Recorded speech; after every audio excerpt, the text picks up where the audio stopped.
Bom, começando mais um vídeo pro canal, primeiramente quem puder se inscrever, e se curtir o vídeo, curtir ajuda bastante. Bom, começando, esse é um vídeo que eu tinha prometido já há mais de uma semana, sobre a relação do Elon Musk com a guerra da Ucrânia, né, as questões geopolíticas derivadas disso, até mesmo a relação que a compra dele do Twitter pode ter a ver com isso.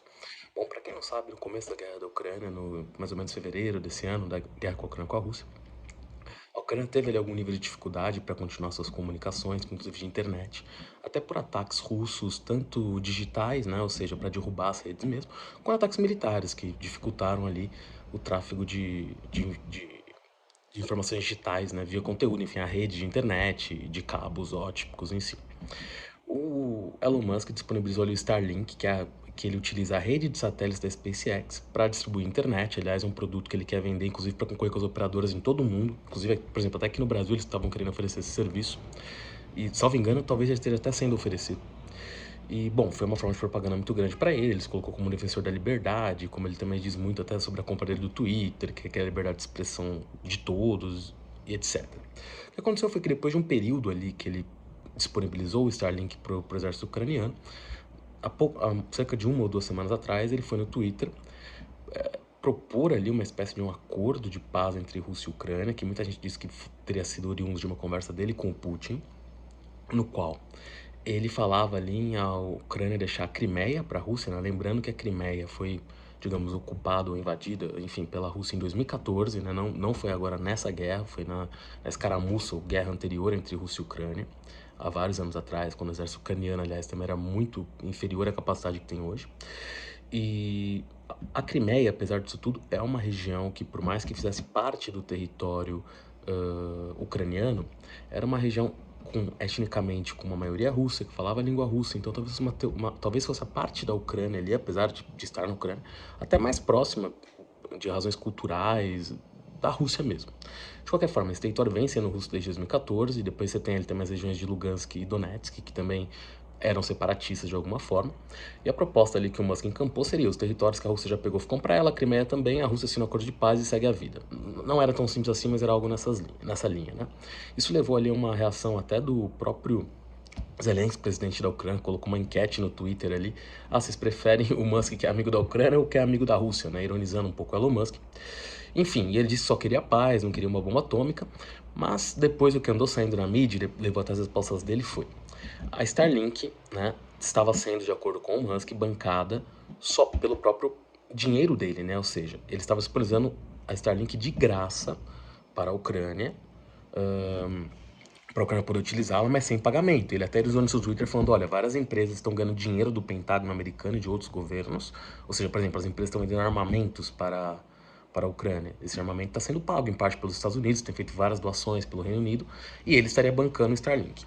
Quando isso foi visto realmente de perto, ele está bancando com parte disso sim, mas parte estaria sendo pago sim por governos, né? Não necessariamente o Pentágono, mas parte estaria sendo paga pelo governo americano, para os governos, mas parte estaria sim sendo paga diretamente pela Elon Musk, no sentido que ele não estaria cobrando, entre aspas, ninguém por esse serviço. E falou que ele chegou a ter, inclusive, conversa com o Pentágono para o Pentágono assumir essa rede. Inclusive, uma preocupação de alguns era que o Elon Musk teria se colocado como... Claro que ele pode ter tido boas intenções também, mas como um benfeitor para colocar a rede dele rápido, para mostrar que ela funcionava e torná-la indispensável, ou seja, seriam obrigados a contratá-lo depois, então poderia ter tido alguma origem econômica também nesse começo. Mas o que pode ter levado à mudança dele, né, de atitude? Primeiro, questões financeiras, ele próprio organizou isso no Twitter, falando: ó, eu não recebo nada, outros estão recebendo. Depois ele próprio postou falando: não, eu vou continuar financiando de graça e tudo. E alguns dizem que isso foi inclusive porque ele tá enfrentando ali investigações federais por mais de uma razão nos Estados Unidos, inclusive a compra do Twitter.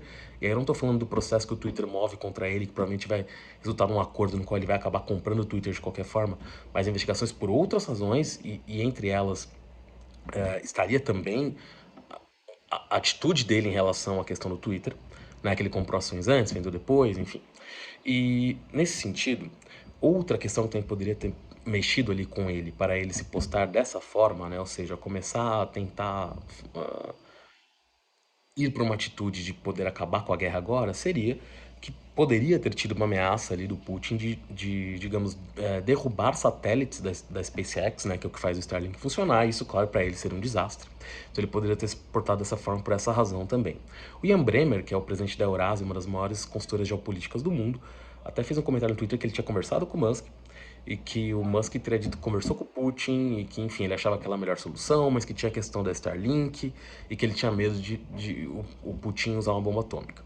Foi uma conversa até curta, pelo que o Ian Bremmer reportou, mas o curioso é que o Musk e o Ian Bremmer mandou isso para clientes numa segunda-feira, salvo engano, numa quinta ou sexta ele postou isso no Twitter, e o Elon Musk foi lá e respondeu: nunca confie no Ian Bremmer, querendo dizer que ele estava mentindo sobre a conversa. E o Ian Bremmer reafirmou que teve a conversa. De qualquer forma, o que também pode estar ali voltando um pouco essa decisão do Elon Musk? É que, primeiro, a Rússia agora está, digamos, com sérios problemas de indústria, né? Por exemplo, a Renault mesmo do país foi assumida pelo governo. Existem relatos, embora extraoficiais, que a capacidade de produção de carros hoje, até por falta de chips e tudo mais, só é 3% do que era antes da guerra. Claro que não dá para cravar isso, mas é uma possibilidade e deve ter caído mesmo. E você vai ter que ter uma reconstrução com muito dinheiro de algum tipo de indústria, porque claro que a China consegue sim suprir diversas necessidades que a Rússia tem hoje em dia, né? A Rússia vende gás e petróleo e compra outras coisas da China, mas, por exemplo, no próximo, para o ambiente militar, a gente vê que o fato de ela estar comprando equipamentos iranianos significa que a China não supriu ela tão bem assim, né? Porque digamos que a China teria também esses equipamentos para vender e pode não estar vendendo por uma série de razões, inclusive porque, enfim, não tem o excedente necessário, mas é um pouco estranho. Mas por que eu estou mencionando tudo isso? Porque o Elon Musk, claro que o dinheiro dele é um pouco de ações, ele não tem esse dinheiro no banco para sacar, mas poderia ser sim uma pessoa que poderia participar ali da reconstrução russa ganhando dinheiro, que aliás aconteceu muito no Glasnost, né? Quando acabou a União Soviética ali, tal como era, no qual muitos indivíduos russos ricos ali, que o pessoal até chama de oligarcas hoje e tal, conseguiram na privatização pegar empresas estatais por valores muito baixos e amelhar fortunas. Além disso, essa questão da indústria automobilística russa, que está bastante fragilizada, poderia ser um espaço para a Tesla entrar e ter muito espaço lá na Rússia. E mesmo na própria compra, sem falar do Starlink da SpaceX, mas na própria compra do Twitter, né? O Twitter tem dificuldades. Claro que os russos operam Twitter, mas você vê que autoridades russas têm Twitter. Mas obviamente ele não é totalmente livre na Rússia. E eu nem acho que o objetivo do Musk seja que ele seja livre, mas poder dar mais capilaridade para o Twitter na Rússia seria maravilhoso para ele. Então ele pode ter interesses econômicos muito claros em querer se dar bem com a Rússia, além de derrubar foguetes, além do custo, ou seja, ele pode estar jogando economicamente de vários lados enquanto as pessoas estão vendo outros objetivos, né? E por fim, você ainda tem outro comentário que ele fez durante essas semanas aí, que foi falando de integridade territorial e falando que a Rússia e Taiwan deviam achar um termo comum, né?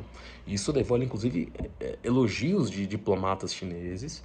E mais uma vez, a Tesla aumentou 15% suas vendas no último mês na China em relação ao mês anterior. A China vai acabar se tornando, se já não é, mas salvo engano ainda não é, o maior mercado da Tesla no mundo. Ele tem interesse em continuar vendendo carros elétricos lá. E o Twitter também é banido na China, enfim. E apesar do Elon Musk falar tanto de liberdade de expressão, não ficaria surpreso se após a compra dele pelo Twitter, não acho que a China vai abraçar o Twitter e deixar operar da forma que ele quiser, mas ele pode ter algum nível de entrada pro Twitter ou mesmo para Starlink lá.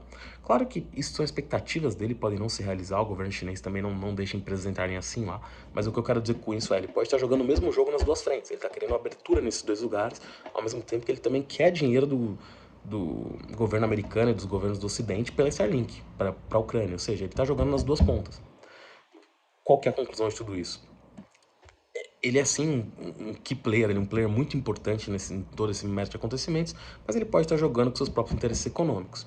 E aí, para finalizar, cabe mencionar que até quando ocorreram essas discussões, houveram relatos que em áreas que foram recapturadas pela Ucrânia, o Starlink não estaria funcionando, ou seja, só funcionava em áreas onde a Rússia ainda não havia conquistado, o que parecia curioso e poderia ter algum tipo de orientação dele mesmo, os satélites pós tal região não podem funcionar.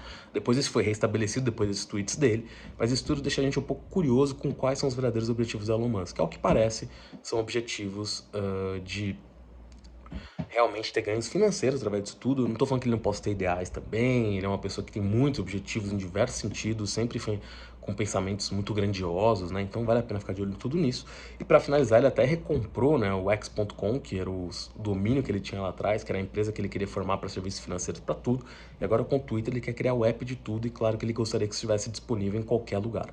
Então esses relacionamentos também, digamos, esses afagos à Rússia e à China também devem estar interligados a todo esse plano dele maior econômico.